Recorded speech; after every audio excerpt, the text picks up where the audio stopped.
ବିଜୁ ବାବୁ ଓଡ଼ିଶାର ଜଣେ ବରପୁତ୍ର। ବିଜୁ ବାବୁ ଆଧୁନିକ ଓଡ଼ିଶାର ଜଣେ ନିର୍ମାତା।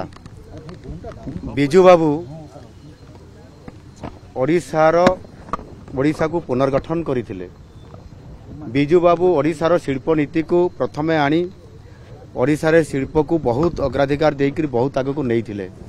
ନିଶ୍ଚିତ ଭାବରେ ବିଜୁ ବାବୁ ଓଡ଼ିଶା ପାଇଁ ଜଣେ ବରପୁତ୍ର ହିସାବରେ ଓଡ଼ିଶାର ମୁଖ୍ୟମନ୍ତ୍ରୀ ହିସାବରେ ତାଙ୍କର ଦାନ ଅତୁଳନୀୟ ଏବଂ ଆଜି ତାଙ୍କର ଜନ୍ମତିଥିରେ ତାଙ୍କୁ ଶ୍ରଦ୍ଧାଞ୍ଜଳି ଦିଆଗଲା। ତାଙ୍କୁ ଏଠି ଆମେ ତାଙ୍କ ପାଖରେ ପୂଜା ଅର୍ଚ୍ଚନା କଲୁ।